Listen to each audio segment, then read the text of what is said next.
अष्टावक्र जी महाराज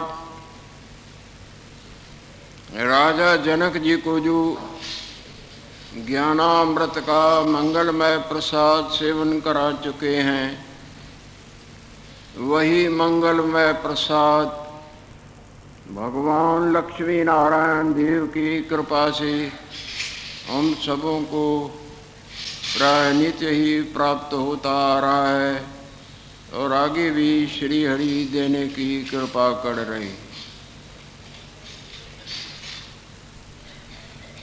जो अज्ञान निद्रा से जगे हैं, उन भाग्यवानों के लक्षणों पर गुरु अष्टावक्र जी महाराज प्रकाश डालते आ रहे हैं कि वही वास्तव में अविचल साम्राज्य को प्राप्त करते हैं।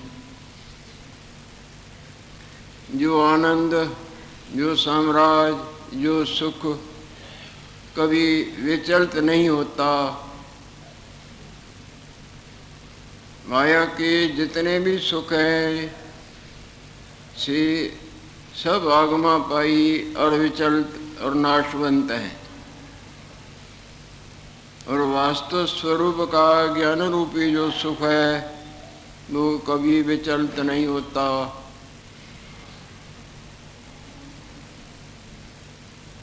वास्तव में उसके विषय में जितना भी हम बोलते हैं सब थोड़ा ही थोड़ा बोलते हैं। जागृत के विषय में स्वप्ने वाले चाहे कितने भी बड़े से बड़े क्यों न हो, जो कुछ भी बोलेंगे सब थोड़ा ही थोड़ा। वास्तव तो जागृत आप ही आप है।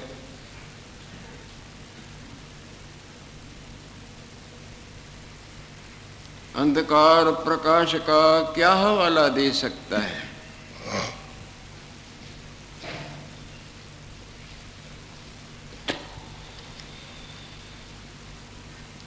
विचारे ये अनंत चाहे बुदबुदे हैं समुद्र में, ये समुद्र का जल का वास्तव में क्या कुछ वर्णन कर सकते हैं।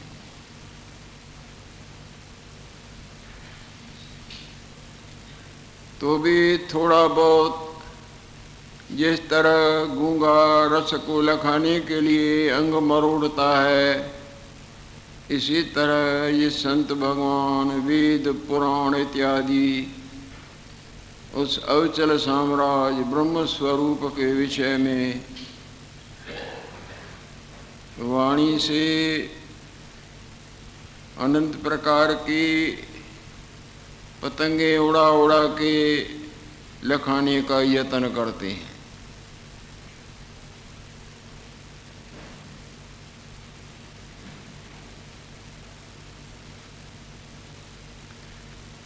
जब प्राणी को वास्तवताई का बोध होता है,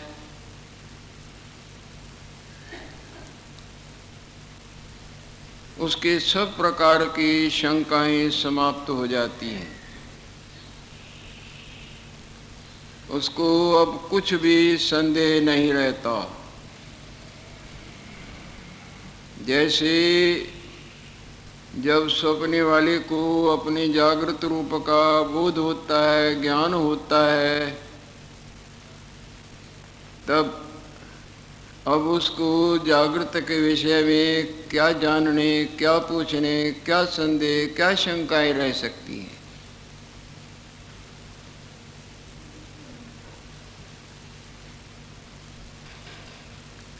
जब चित्त निश्चल हो जाता है, चित्त जो चारों तरफ भटक भटक के भटकता ही रहता है, सुख की इच्छा को लेके अनंत कार्यों, अनंत बातों, अनंत भोगों, अनंत लीलाओं में भटक भटक के भटकता धोखा ही खाता रहता है।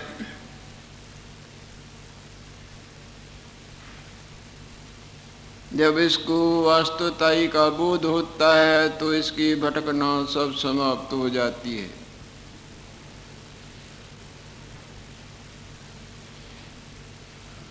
अब तो इसको और कुछ यत्न करने की, भगदौड़ करने की इच्छा ही नहीं रहती।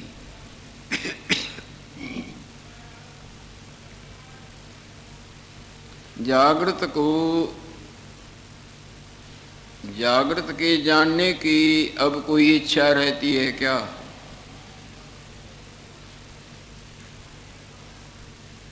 जागृत तो अद्वितीय स्वरूप है।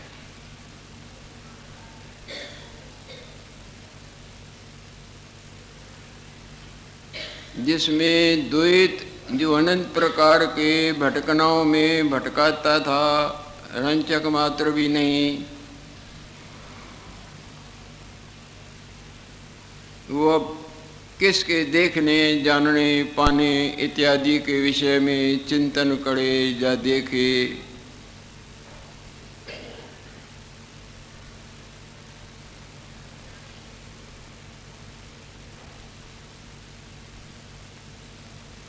उसकी सारी क्रियाएं स्वाभाविक चलती रहती हैं। देखता है, सुनता है, बोलता है, खाता है, लेता देता है, सब प्रकार की क्रियाएं धर्म मर्यादा से चलती रहती हैं, परंतु उन क्रियाओं में भी वो कर्तापने के भाव से उलझता नहीं। नैव किंचित करोति युक्तो मन्ये तत्ववित्। वास्तवताई का जिसको हुआ है ज्ञान, वो किसी भी क्रिया का अपने को कर्ता नहीं मानता।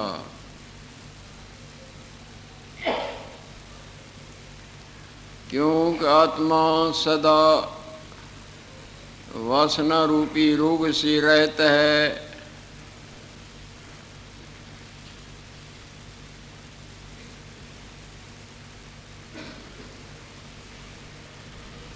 रोग के मिटाने के लिए क्रिया करनी, अपना जो आनंद स्वरूप है, आनंद स्वरूप के भुलेखे से आनंद पाने की कई प्रकार की क्रियाएं करनी। जब भुलेखा शांत हो गया तो इन क्रियाओं का कर्ता अपने को कैसे मानेगा? इंद्रियां अपने अपने अर्थों में विचर रही हैं, इनसे हमारा कोई संबंध नहीं।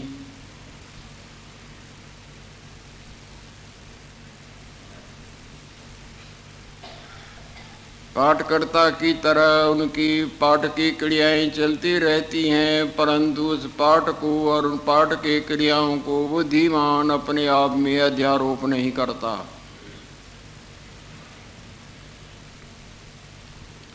उस पाठ और पाठ के क्रियाओं से सदा अपने को ऐसे असंग अनुभव करता है जिस तरह आकाश रंचक मात्र भी नीलता को अपने में आरोप नहीं करता, जबकि जिधर से भी देखो, जब भी देखो, नीला ही नीला नजर आता है। आकाश नीलता को अपने में रंचक मात्र भी नहीं मानता।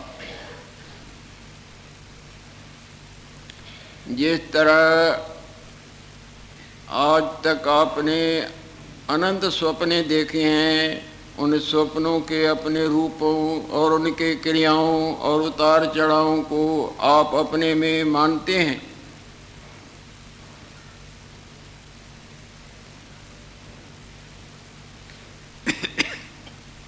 जिस तरह समुद्र में अनंत लहरें झाग चक्र उत्पत्ति विनाश को प्राप्त होते हैं, पर पानी रंचक मात्र भी उन रूपों, नामों और उन क्रियाओं को अपने आप में नहीं मानता।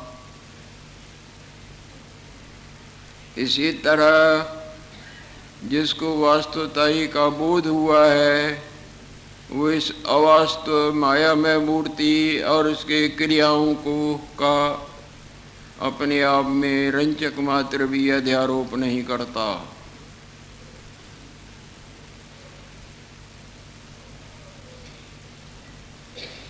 ऐसा जो विवेकवान है, जिसकी राग रूपी रोग की निवृत्ति हो गई है,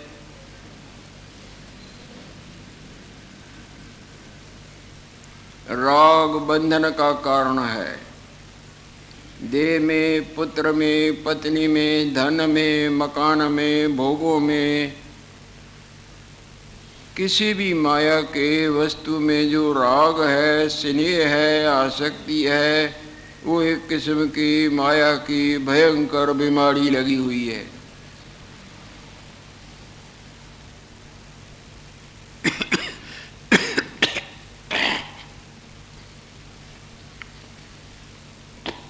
जिसकी ये बीमारी शांत हो गई है, जैसे जगे हुए की सपने वाले सब मानने, सुंदर असुंदर, अनुकूल प्रतिकूल, भले बुरे की बीमारी निवृत्त हो जाती है,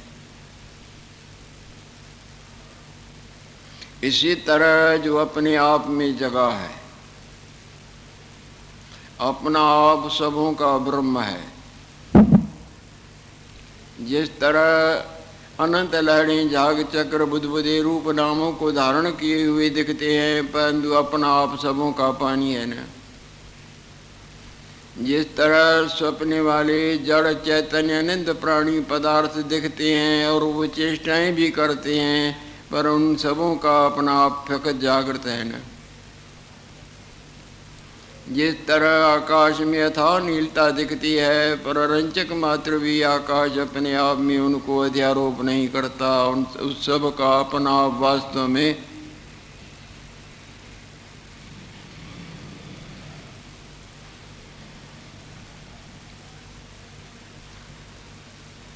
शून्य की आकाश की घनता ही यूं होकर दिखती है, पर आकाश अपने आप में आरोप नहीं करता कि मैं नीला हूं।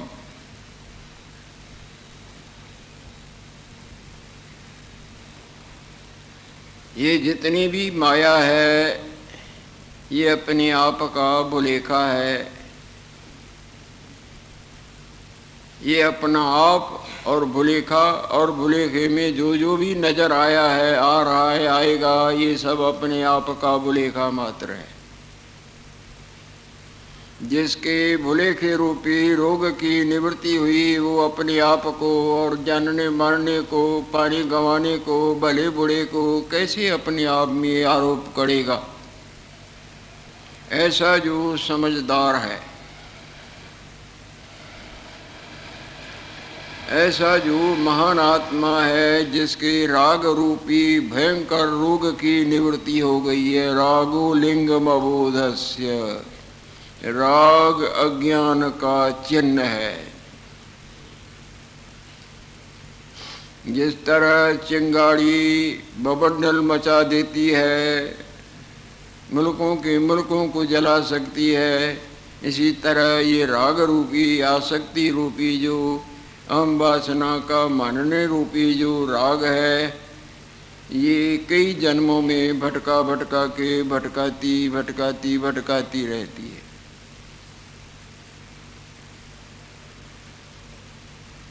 जब तक इस राग रूपी, आसक्ति रूपी मायक रूप और मायक भोगों और मायक पदार्थों, बातों इत्यादिकों में राग है, तब तक ये अस्वस्थ है, रोगी है। रोगी को दुख भुगतान करने पड़ते हैं। इस रोगी को जन्मने मरने और उसकी अनंत प्रकार की अलाओं बलाओं का भुगतान भोगना पड़ता है। क्या हो गया यदि शरीर स्वस्थ भी हुआ, तुम्हारा मन तो रोगी है न। यह हम वासना रूपी रोग महान है, और शरीर कितना भी अस्वस्थ होवे, पर यह हम वासना रूपी रोग निवृत्त हो गया है तो मंगलम भगवान विष्णु, मंगल स्वरूप, आनंद स्वरूप, देवों का देव विष्णु देव।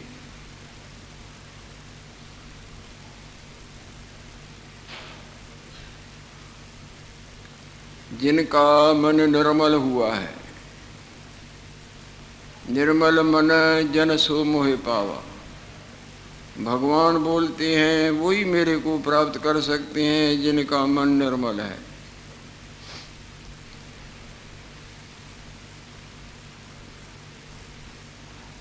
कपड़े पर रंग तभी अपना चमत्कार दिखा सकता है जब कपड़े की मैल सब निवृत्त हुई, कपड़ा उज्जवल हुआ है।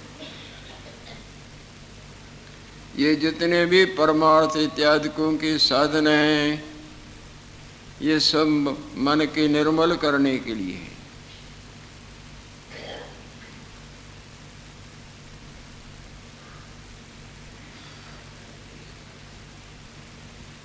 मन शुद्ध निर्मल बुद्धि नर। जब पूरी तरह मन निर्मल हो जाता है, बुद्धि भी अनंत प्रकार के निश्चयों रूपी तिनकों को जला के खाक कर देती है, सब प्रकार के और निश्चयों को धर देती है, अपने आप में विश्रांतिवान हो जाती है।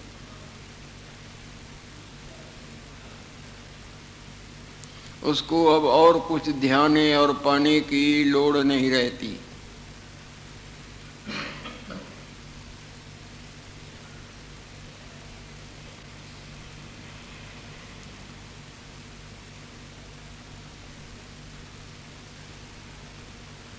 बुद्धि की निर्मलता, अपने वास्तव स्वरूप में विश्रांति।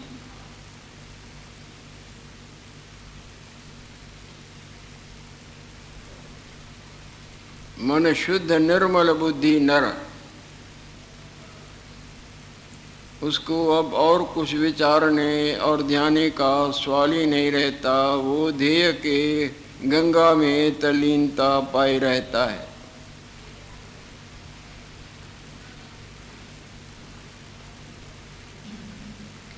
बस विवेक के वचन सुनना और अपने आप में जुड़ जाना।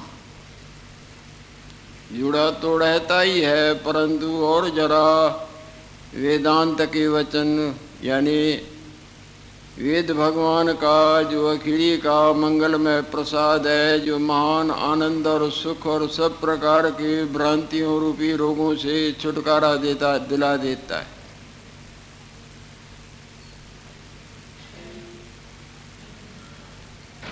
उसका जैसे ही सुनना तो उसमें वो विलीन हो जाता है।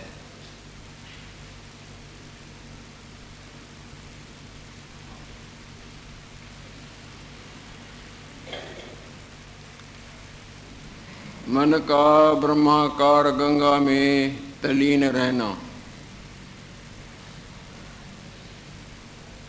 जैसे सपने के निद्रा से जगे हुए का जागृत रूप में स्थित रहना होता है, जागृत रूप में स्थित रहता है, इसी तरह ज्ञान निद्रा से जगा अपने वास्तव स्वरूप ब्रह्म स्वरूप में विश्रांतिवान रहता। मन वृत्ति ब्रह्माकार। जगने पर स्वप्ने के आकार मन का कितना फैलाव था,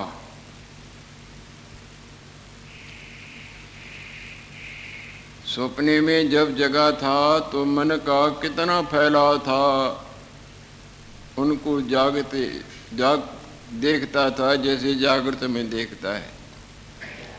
जब जगा तो केवल जागृताकार हो जाता है, स्वप्ने वाली सब माया मानो कुछ भी नहीं। वो था तो अपना आप ही, अपने आप के न जानने से वो अपना आप यूं यूं यूं होकर भासता था।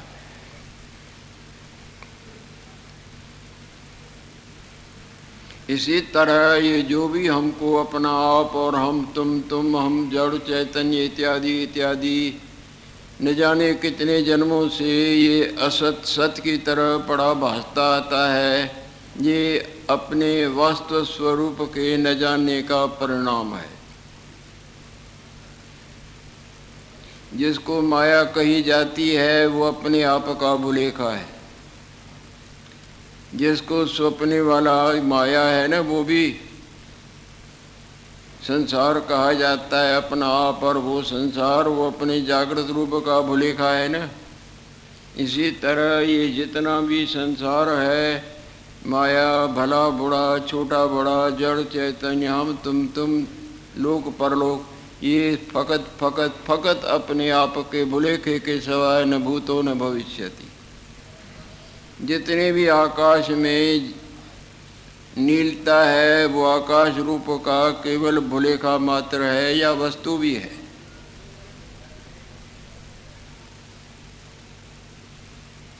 आपन रूप ज्ञान ते है मिथ्या प्रतीत। अपने वास्तव स्वरूप के भुलेखे से ये मिथ्या सत्य की तरह होती है प्रतीत। जैसे स्वप्ने में अपने जागृत रूप के भुलेखे से अपना आप और वो संसार सब कुछ भी नहीं, न हम न तुम, वो होता है सत्य की तरह प्रतीत।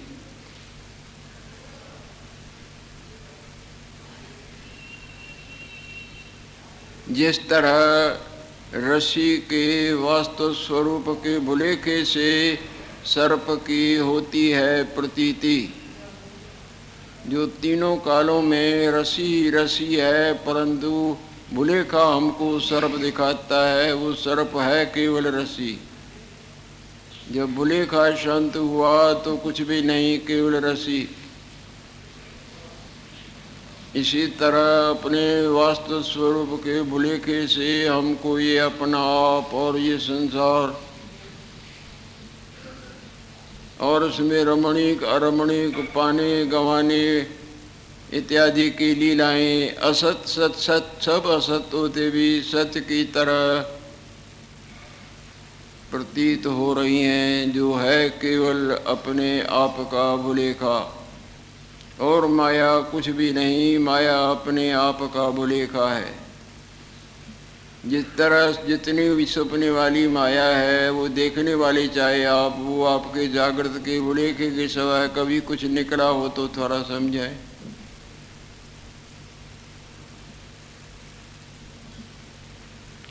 मनवृत्ति ब्रह्माकार जिसकी,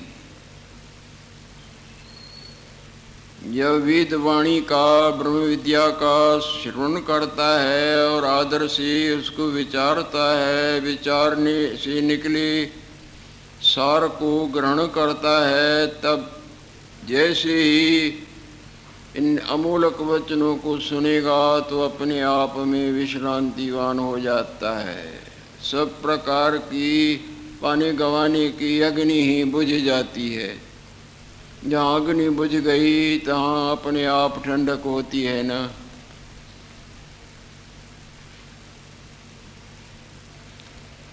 मनवृत्ति ब्रह्माकार जिसकी, जो सदा ब्रह्म गंगा में नहाता रहता है। स्वप्ने वाला स्वप्ने वाली कल्पना की नदी में नहाता रहता है और जागृत जागृत के गंगा में नहाता रहता है।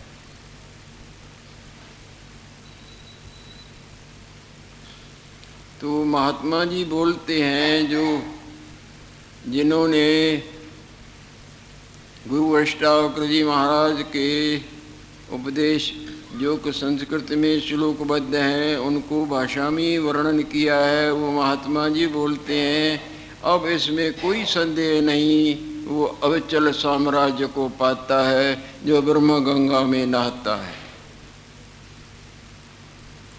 जो जागृत में आता है उसको स्वप्ने का कोई भी लेश भी मानना जानना पाना गंवाना हर्ष शोक उतार चढ़ाव रहता है क्या? थोड़ी देर आभास मात्र। इसी तरह चौथी भूमिका में तो इसको वो असत जो सत की तरह दिखता था असत आभास मात्र दिखता है, पर जैसे जैसे अपने जागृत रूप में पहुंचता जाता है तो सब गुम जाता है। नहीं, जब आप जगे थे तो स्वप्ने का आभास नजर आता था ना थोड़ा थोड़ा, पर अब सत्यता की जान निकल गई थी और जैसे ही इधर उधर विचरने लगे तो और भूल भूल भूल के अब इस वक्त कुछ भी नहीं नजर आता है, था ही नहीं, सिर्फ यही है ना। इसी तरह जब वास्तवता ही का इसको बोध होता है तो इसकी चौथी भूमिका पांचवी छठवीं सातवीं और आगे गंगा निर्मल गंगा में तल्लीन हो जाता है। लक्ष्मी नारायण।